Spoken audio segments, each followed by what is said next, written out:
Hello दोस्तों, ये आ गया है मेरा न्यू ब्लॉग। जैसे कि आप दिख रहे हैं हेडलाइंस पे 26 साल बाद बाहर आया मांद्रा क्षेत्रपाल देवता। तो ये है जो हमारा मांद्रा बाज़ार, वो हमारा टिहरी ज़िला है उत्तराखंड के अंदर, उसके अंतर्गत आता है।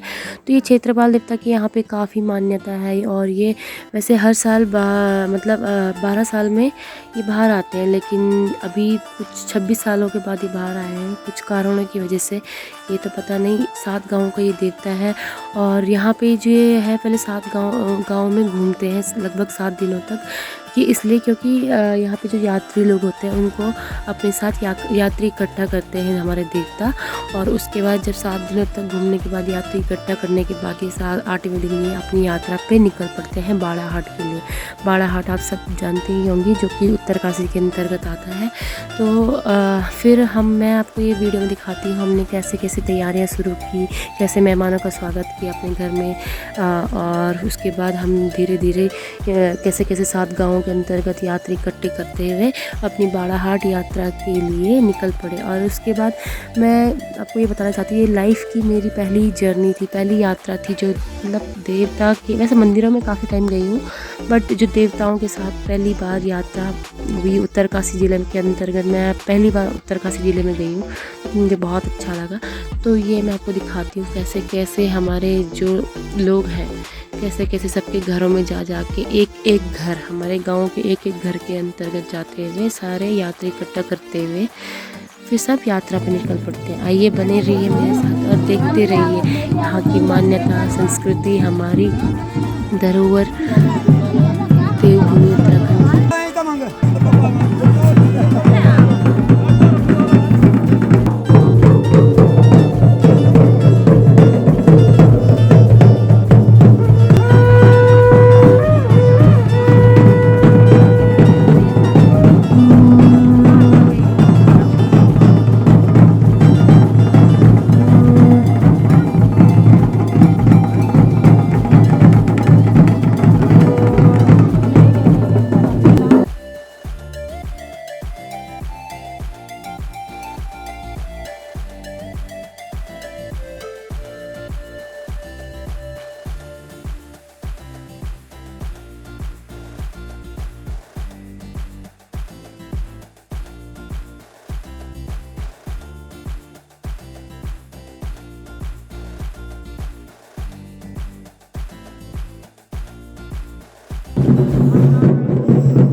7 दिन तक 7 गाँव में घूमने के बाद, उसके सबको आशीर्वाद देने के बाद ये हमारी यात्रा 8वें दिन शुरू हुई। और सारे यात्री इकट्ठे होकर सारे कुछ अपनी पर्सनल गाड़ियों में और कुछ समिति जो हमारे यहाँ बनाई जाती है उसकी गाड़ियों में सब बैठ के लगभग 40-50 गाड़ियाँ लगा लो आप, 300-400 लोग इकट्ठे होके फिर हम लोग यात्रा पे गए। तो आइए देखिए हमारी यात्रा। जय क्षेत्रपाल देवता, जय भैरव देवता, जय हम देवता, जय हो नागराजा, जय हो मासूरी देवी, जय कालिंका देवी। सभी देवी देवताओं का आशीर्वाद आप सब पर बना रहे। और ये हमारे सभी देवी देवता जो यात्रा पर निकले, और ये हमारे सारे गाँव के लोग, आप देख सकते हैं किस तरीके से कितनी बड़ी ये यात्रा हुई और कितने लोग अपनी अभी तक आज के ज़माने में भी अपनी संस्कृति, अपनी धरोहर, अपनी देवी देवताओं, अपनी देवभूमि से जुड़े हुए हैं, आप देख सकते हैं।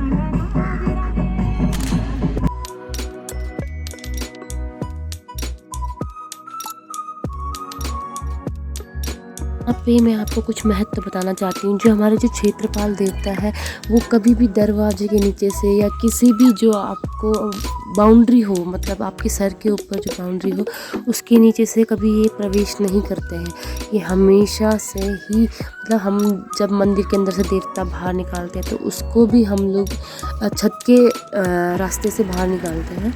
और अभी यहाँ पर जब रास्ते में हमारे जो यात्रा के दौरान हमारे जितने भी पड़ाव पड़े, जितने भी पुल पड़े हैं ना, तो हम लोगों ने उसे हमारे जो देवता है उसे पुल से क्रॉस ना करते हुए नदी के रास्तों से उसे क्रॉस किया है। और कई अलग साइड जो किनारे से रास्ते बने हुए उनसे क्रॉस किया है। तो बहुत सारी कठिनाइयाँ भी झेली हैं हमारे देवी देवताओं ने, लेकिन उनका आशीर्वाद और उनका जो भी है मान्यता है वो आज की पीढ़ी जो हम सीख रहे हैं, हमें शायद इस बारे में हमें पता नहीं था, लेकिन बहुत कुछ मुझे सीखने को मिला। मेरे जैसे कई लोगों को सीखने को मिला कि हाँ, हमारी संस्कृति ऐसी है।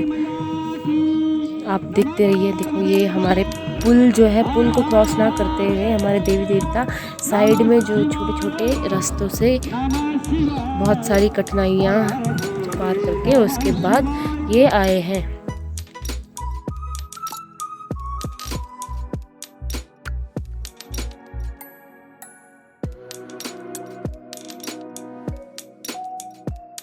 यहाँ पे भी आप देख सकते हैं, ये है हमारा बूढ़ा केदार महादेव।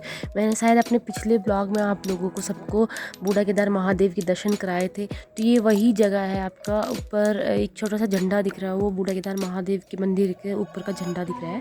सो बूढ़ा केदार महादेव के वहाँ पे 2 पुल थे, जिनको ये लोग पुल, मैंने अभी आपको बताया कि वो जो हमारे देवी देवता है वो पुल के अंदर से नहीं जाते, जो सर के ऊपर जो आपका बाउंड्री होता है उससे क्रॉस नहीं करते हैं। तो इसलिए ये लोग नदी के रास्तों को चूज़ करके उसके बाद अपना पड़ाव पार करते हैं। ये हमारा नीचे देखो, आप देख सकते हैं बूढ़ा केदार महादेव दिख रहा है आपको। ये हमारा बूढ़ा केदार गाँव है, बहुत ही सुंदर घाटियों के बीच में बसा हुआ, बहुत ही सुंदर नज़ारा। और ये बर्फीली वादियों के बीच बाल गंगा, धर्म गंगा, 2 नदियों के संगम पर बसा हुआ ये शहर बहुत ही सुंदर मनमोहक।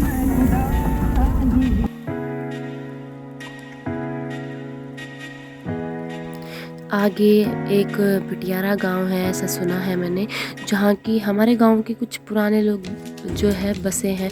तो बताया जाता है 26 साल पहले देवता खुद ही इस घर को ढूंढते हुए इस घर में उन्होंने अपना पड़ाव किया। पहले पैदल यात्रा जब होती थी उस वक्त यहाँ पड़ाव रखा। तो ये जानने में एक विचित्र सी बात है कि देवताओं ने खुद ही स्वयं ही पता लगाया उस अपने घर का, अपने गाँव के लोगों का। धीरे धीरे आगे बढ़ते गए और हमें कई सारे बर्फीले रास्ते हमें मिले और बहुत ज़्यादा सुंदर नज़ारा था, बहुत ही ज़्यादा सुंदर। और ये धीरे धीरे शाम के वक्त हम लोग, ये सामने जो है उत्तरकाशी जो आपको दिख रहा है, अभी शाम के वक्त लगभग 6 बजे के करीब हम उत्तरकाशी पहुँचे। और ये नीचे भागीरथी के संगम पर बसा हुआ जो आपका है उत्तरकाशी, बहुत ही सुंदर मनमोहक नज़ारा। पहली बार मैं उत्तरकाशी आई और मुझे बहुत सुंदर लगा। कुछ ये हमारे टिहरी की तरह लग रहा था, बट हाँ, टिहरी थोड़ा सा ऊंचाई पे और ये ज़रा गहराई पे है। बहुत ही सुंदर, बहुत ही ज़्यादा मनमोहक। राम नाम लेंदा समाधि लगीचा,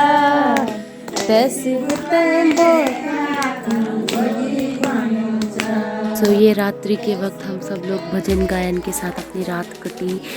वैसे तो हमारी यात्रा हम लोगों ने बाहर रहना था, सब अपने बिस्तर वगैरह लेके गए थे, लेकिन बहुत ज़्यादा ठंड होने के कारण हम लोगों को होटल की सुविधा प्राप्त की गई समिति के द्वारा। बहुत बहुत थैंक यू सो मच। जितना धन्यवाद दें, क्योंकि बहुत सारे बूढ़े लोग थे जिनके बस का बाहर रहना नहीं, तो ठीक है। और उसके बाद हम ये सुबह के 4 बजे हम लोग गए गंगा स्नान को, क्योंकि मकर संक्रांति का पावन पर्व था। तो सुबह के 4 बजे हम लोग गंगा स्नान के लिए गए। तो आप देख सकते हैं कितनी भीड़ है। धीरे धीरे ये लोग सुबह 4 बजे, बच्चे बूढ़े जवान सब लोग ये सुबह माँ गंगा के दर्शन करके और माँ गंगा में स्नान करके अपना जो पर्व बोलते हैं, पर्व का समय होता है, उसको कैद करके बोले तो उसमें नहा के वो लोग वापस आ रहे हैं। और कुछ हम जैसे लोग जा रहे हैं।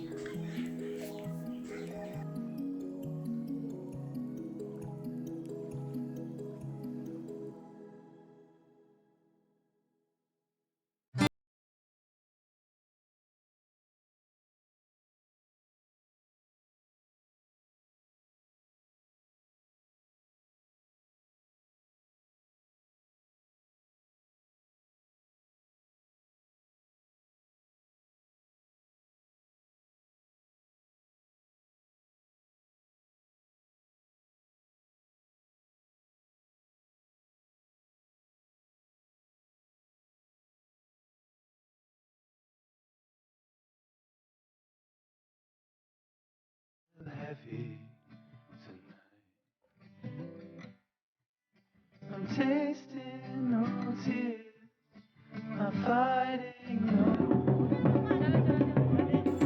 ये है सुबह के 4 बजे, जैसे कि आप लोग देख सकते हैं कितने सारे लोग माँ गंगा के दर्शन करने, माँ गंगा में स्नान करने, अपने मकर संक्रांति का जो अपना होता है अपने पापों को बहाने के लिए सब लोग कितनी कठिन, इतनी ठंडी के सर्दी के जनवरी के महीने में कड़ाके की ठंड, आसपास जो बर्फीली वादियों के बीच और ये ठंडे ठंडे पानी में स्नान करना, ये बहुत ही ज़रूरी नहीं पापों के लिए या हाँ, लेकिन मतलब आपकी जो श्रद्धा भक्ति और उसको प्रदर्शित करती है, आप कितने समर्पित हैं अपनी देवभूमि के प्रति, अपने देवी देवताओं के प्रति। और ये बहुत विभिन्न स्थानों से जो हमारी डोलियाँ और हमारे जो देवी देवता हैं वो इस स्थान पर आए थे। जैसे हम लोग आए वैसे ही कई सारे लोग वहाँ पर अपने देवी देवताओं को लेकर आए थे यात्रा पर। तो आप देख सकते हैं कितने सुंदर मनमोहक। जय हो, जय हो।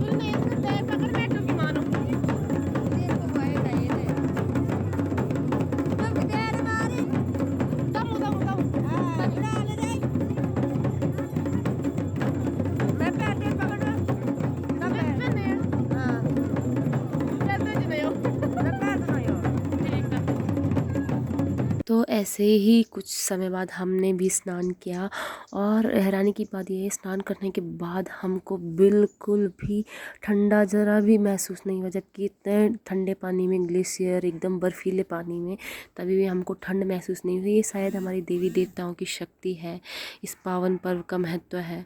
और हम गंगा जल भरने के बाद हम आए अपने देवी देवताओं के पास, और फिर हमारे देवी देवताओं का मुहूर्त जो था वो थोड़ा सा बाद में था, तो फिर हम बाद में गए उनके साथ स्नान के लिए।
ये सारे हमारे जो देवी देवता हमारे साथ आए थे हम लोगों के गांव से, ये सारे देवी देवता हैं। और फिर इनका जो मुहूर्त था उस मुहूर्त पर इन्होंने स्नान किया और हम सब लोग भी घाट की तरफ गए। बहुत ही सुंदर, ये आप देख सकते हैं किस तरीके से जो हमारी डोली कितनी शक्ति है उसके अंदर, जो इतना 2 आदमियों को ऐसा खींच के ज़बरदस्ती करके लेके जा रही है, जैसे आप देख सकते हो शक्ति है।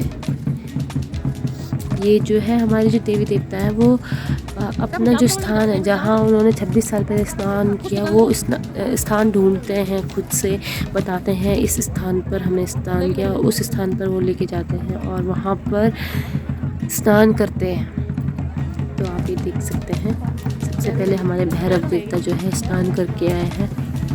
ये हमारे भैरव देवता पटुकनाथ जो भैरव हैं।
ये जैसे आप देख सकते हैं, धीरे धीरे हमारे सभी देवी देवता जो है एक एक करके स्नान करते हैं। और ये देखो कितनी शक्ति होती कि एक इंसान जो है, जो जो हमारे उसको निशान बोलते हैं, जो देवता है, देवता का जो रूप है, उसको संभाल नहीं पाता है एक इंसान, कि उसमें इतना जो भारीपन आ जाता है जब उसके अंदर बोलते हैं देवता जब प्रवेश करते हैं। कि देखो पहले ये नॉर्मल कोई भी उठा सकता है उसको, लेकिन जब भी वो खुद से नाचता है या खुद से उसके अंदर जब शक्ति आ जाती है तो उसको उठाना बहुत असंभव, बहुत मुश्किल हो जाता है। आप देख सकते हैं कि करके स्नान करते हुए बहुत सारे लोग थमा नहीं पा रहे हैं उन जो देवी देवताओं को है। और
और जो ये ढोल है हमारी संस्कृति का जो प्रतीक है, हम जो वाद्य यंत्र है हमारे उत्तराखंड का, वो भी स्वयं ही स्नान करने के लिए दौड़ पड़ता है। वो भी उसके अंदर भी कुछ ऐसी शक्तियाँ आती है, वो खुद स्वयं से हिलने लगता है और स्वयं ही स्नान के लिए चल पड़ता है। तो आप देख सकते हैं धीरे धीरे बहुत सारे मनमोहक नज़ारे के बीच, और हमारे देवी देवता, हमारे सारे लोग जागी जागी जागी जागी।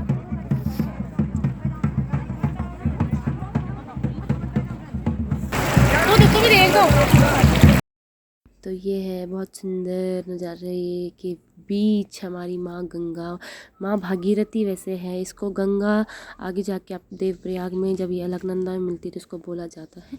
लेकिन बहुत ही सुंदर एकदम स्वच्छ जल।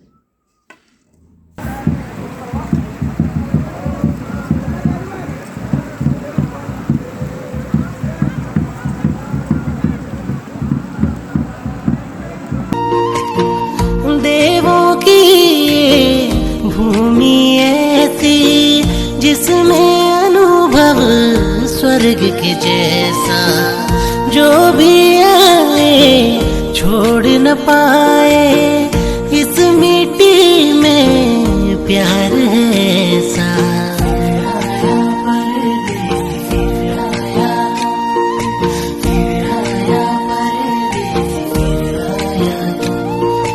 बारिशों की गीली बूंदें मन को भिगोती जाएं, हाय रे मन को भिगोती जाएं।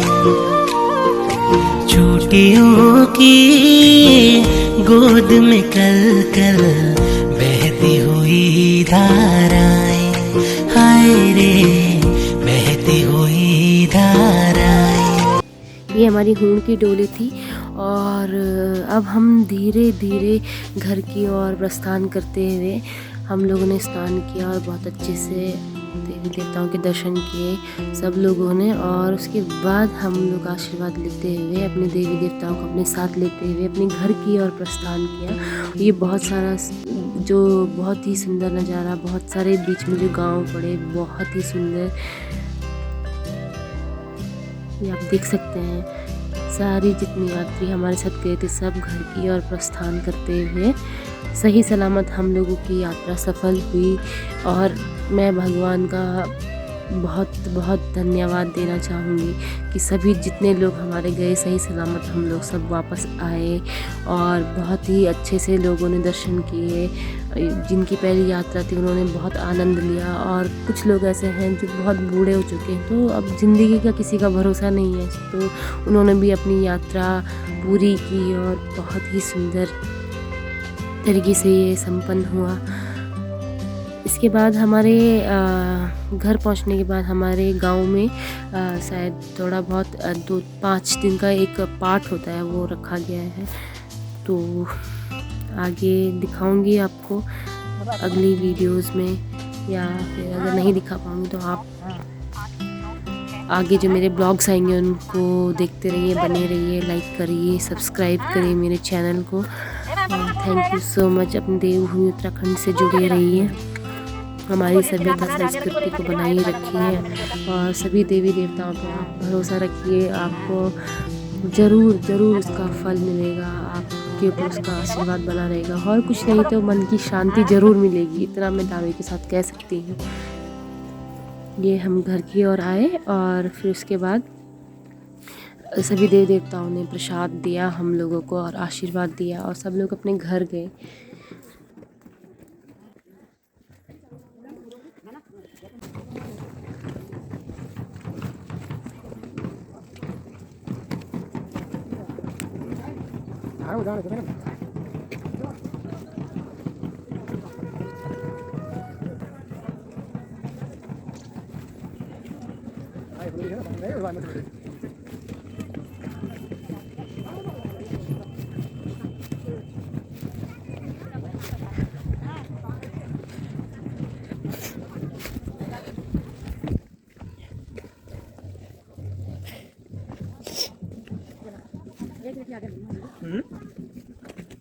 ये है हम जब अपने गांव पहुंच गए। गांव के बीच में जो हमारा क्षेत्रपाल देवता का मंदिर है, जहां से 26 साल बाद हमारा जो देवता क्षेत्रपाल है वो बाहर आए थे, तो हमने उन्हें सही सलामत उनके जो घर तक, उनका जो दरबार है वहां तक उनको छोड़ा सभी यात्रियों ने, और उसके बाद सब प्रसाद ग्रहण करने के बाद अपने घर की ओर गए।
ये पाठ का दूसरा दिन है। पहला दिन मैं शायद आ नहीं पाई थी कुछ कारणवश।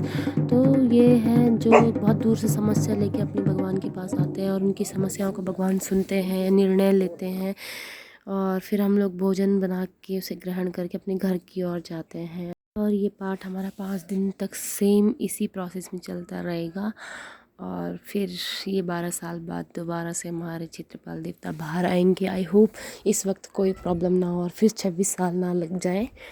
12 साल बाद फिर दर्शन होंगे। और ये कुछ तस्वीरें, कुछ मोमेंट्स। बहुत बहुत धन्यवाद सभी लोगों का और सभी देवी देवताओं का। Please subscribe my channel and like the video. Thank you.